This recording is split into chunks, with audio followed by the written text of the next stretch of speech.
जल अगर वाष्प के रूप में आता है बाहर, वाष्प बन के, ठीक है, तो इसको हम वाष्पोत्सर्जन बोलेंगे। क्या बोला हमने, एक बार रिपीट करते हैं। अगर पत्ती से जल रंध्रों द्वारा, अगर पत्ती से जल रंध्रों द्वारा वाष्प के रूप में बाहर निकलता है तो उसको हम वाष्पोत्सर्जन बोलेंगे। अभी समझो, लिखने वाला काम बाद में। अब देखो, वाष्पोत्सर्जन हमने पढ़ा, एक टॉपिक हमारा हो गया। दूसरा है बिंदु स्राव।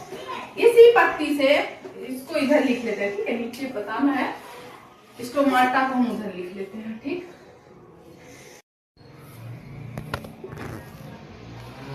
देखो, वाष्प के रूप में अगर जल रंध्रों द्वारा जल बाहर निकलेगा तो उसको हम वाष्पोत्सर्जन बोल दिए। अब आते हैं बिंदु स्राव पे।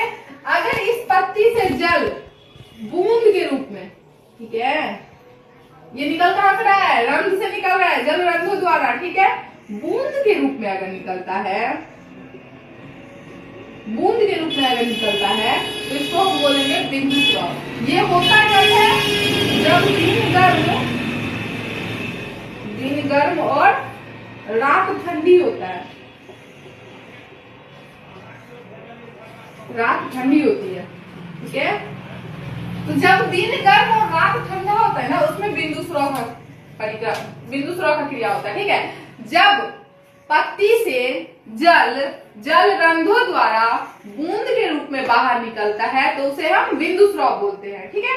अब आते हैं रस श्रावण पे। देखो, ये रस श्रावण क्या होता है, ये जो तना वाला भाग है ना, तना बोले तो स्टेम, ठीक है, ये तना वाला भाग में क्या होता है, जैसे देखो बहुत सारे पेड़ ऐसा होता है ना जिसको, बहुत सारे पेड़ क्या, सारे पेड़ में होता है, किसी में कम तो किसी में ज्यादा होता है। आम सबका पेड़ में देखेगा कि जब आम फलने का जो मौसम आता है ना, उसमें लोग क्या करता है, नीचे से पेड़ को थोड़ा सा कट कर देता है, ठीक है। कटहल का पेड़ में अक्सर देखता होगा, कट कर देता है तो उसमें से कुछ चिपचिपा सा पदार्थ निकलता है, ठीक है, कुछ चिपचिपा सा पदार्थ निकलेगा। तो जैसे देखो, अगर इसको मान लो यहाँ से काटा जाए तो ऐसा ऐसा कुछ चिपचिपा सा पदार्थ निकलेगा, ठीक है, सफेद पदार्थ जैसे।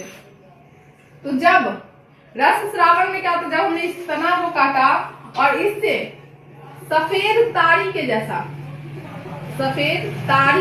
जब कुछ पदार्थ निकलता है तो उसी को हम बोलते हैं रस श्रावण। जैसे एग्जाम्पल के लिए, तार के वृक्ष से ताड़ी का निकलना, ठीक है, लेकिन किसी भी पेड़ को हम जब काटते हैं तो पदार्थ निकलेगा तो उसी को बोलते हैं रस श्रावण। तो हमारा तीनों टॉपिक कंप्लीट हो गया, ठीक है। अब हम इसके बारे में लिख लेते हैं, ठीक। जैसे जैसे एक एक हमने अभी बताया वैसे ही लिखेंगे कि वाष्पोत्सर्जन क्या